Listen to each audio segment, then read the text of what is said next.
engikhuluma ngayo bhuti ngicela ungisheshisele ngoba ngibhizi. Oh bhuti mhlawumbe uyakhumbula ufike emsebenzini ngikukhuluma indaba yokuthi unama site so ngikhona lana so ngike ngazama na izolo ukukuthinta. Ya bhuti baningi abantu abangifonelayo ngama site. Ilokhu lokugcina ngahlangana nalo. Osebenza lapha supervise. Okay bhuti sengiyakhumbula. Ya uyasondela bhuti. Yabo ngikhona mhlawumbe ungasho ukuthi singaficana ngakuphi ngoba vele ngingakhona la.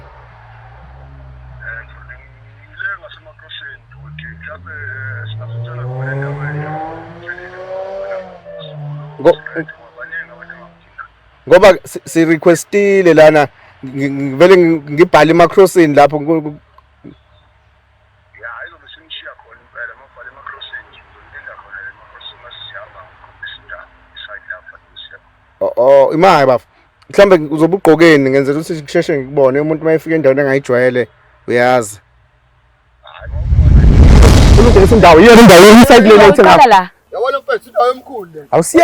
awusiyeke ngamakhehla kini le ndawo akusesiyona eyomkhulu wakho le ndawo sekuyami u80,000 wami engakhokha la musaka ukumbelesela ngokuthi indawo yomkhulu akuyona indawo yomkhulu bakho le imali yami le ndawo bafo ngiyabona ukuthi indlela esihlangane ngayo siyaxabana lana asikho isidingo ukuthi sixabane kodwa wena usuwenza ingxabano manje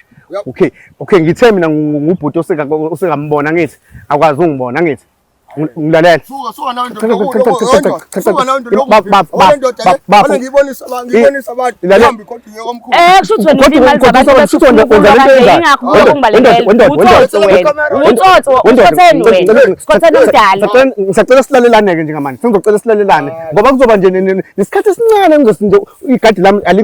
alingibolekele wena lona esincane nje isikhathi engizosicela ngeke kube mnandi yazi ngijimile mina noma kuthiwa ujimile noma kuthiwa uqubula insimi noma kuthiwa uqubula amagabade angene udla imali zabantu ngoba nakuthemba ukujima sisi imali ngifuna ngicela sikhulume wena imali yami namhlanje izolala ngicela sikhulumene ke manje ngicela sikhulume mfowethu ngusikhinde esincane mina umthokozo usutshitshila amajongo unkomo usundlana ngiqhamuka from uMzansi reality mfowethu la silungisa isizwe if udlala ngomuntu osisibeke bethume mina uthi usengehlule ngicela usize uzongikhulumela naye wena kukhona into wrong oyenzile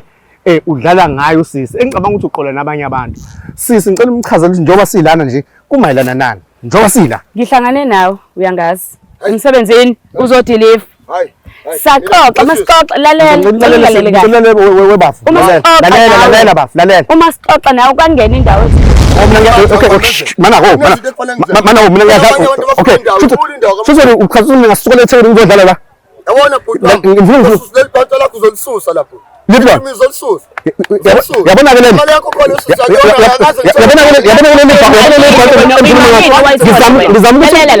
imali wayithola wena njengoba uthi ngani imali mina ngakunika u80,000 ngakunika u80,000 mina ngingesikhathi sokudlala ngitshelile ngesikhathi sokudlala mina ngenze wena mina bhuti ngizoyenza kube buhlungu lalela uzosiyenzele kube buhlungu kodwa imali uzobe uyikhokhile wena musuku usabisa wena musuku usabisa ungangibizi ngentombazane mina angiklina amakhishakini ungangibizi ngentombazane mina lalela ke ngikuphi u80,000 ngiyosebenzela indoda engangawe mina ngeke ngize ngikwazi ngathi sosicela isikhathi esincane nje ukuthi shuka kancane akake ngimbone uyawehlisa isikhathi esincane ngoba ngiyabona ukuthi into ephezulu ekhetheni ngoba la ngizolungisa mina ngizokhuluma nawe ucela kuzohamba nalo sisinambe niphume ngigijima yazi ngibuza amanje yazi ukuthi ngakhala ngophethe imali ngaleli bhaso ubona bakuthubayo abantu ezokufanele ukuthi udle imali zabantu ungasabisi wena fona ungasabisi wena buka webafu ngifuna ukukuvala la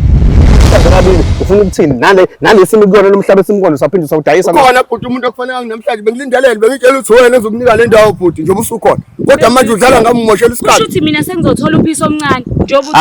awukho uphiso ozothola sifuna ukuthi kwenzeke into ezobe ubulungiswa ukhona umuntu ozodayisela yena le ndawo asebenzaba ukuthi into yakho imisa kanjani khona umuntu ozomdayisela le ndawo ukhona bhuti ngilinde ikholi yakhe ukuthi afike ngimnikeze indawo nginika imali sebenza ngemali ngitshelile ngathi udayisa imali le ndawo le ngithele umuntu akafike noma no50,000 naye futhi okay wena uthatha u80 kulosisi lo 80 kufanele senze ubulungisa ububuze ngala sizokwenza kanjani ngicela silekelelane siyalekelelana sizokwenza kanjani u80,000 kasisi ukuthi ubuye Ngithe mina indaba zamaPakistani nizoyidila no-government ukuthi kwenzakalani ekuhambeni kwesikhathi ukuthi wafaka amaPakistani wena endaweni asifuni ukukhuluma lokho engazi sikhona esilwa nabo. Into engifuna mina yenze-ke manje ngikhulumela uMzansi Reality ukuthi ake senze ubulungisa wena uthatha indawo yomuntu wakini wathatha imali wabona imali wanika abantu bangaphandle indawo. Yes, wanika abantu abangaphandle indawo ngoba ujabulisa ukuthi bazokunika 150,000 kanti indawo u8. webhuti ngithe mina lo sisima ukuthi kanjani anginamali mina ngithe akathi sinomephi indawo la asifundele izala le bhuti sengibala ama-hour usifake emthemeni manje ngoba lesikhashana bhuti manje zalonini no nathi sisebenza ngamakhathi sisebenza ngama-hour amakhulu futhi sesisebenzisa sikufuna singakutholi because siqalisana lapho la uhlela khona kwathiwa usekho khona usathi sayiswa ngaphesheya lapho kuthiwa usungala mina bengitsho ukuthi nomuzi phela ngusomabhizinisi bhuti mina ngiqasha kufanele ngihlale ngoba nawo kodwa umuzi othi wena bayasho abantu bathi wena uyafunwa vele ufunwa abantu ngenxa uba lo basitshele lo muntu bashilo abantu batshele lo muntu akekho umuntu uzokhipha wena kufanele usinikeze imali wena vele wena bhuti uyisigebengu wena Gebenga sikhathana omdala ukuthi omdala kayihlonile dot Mzansi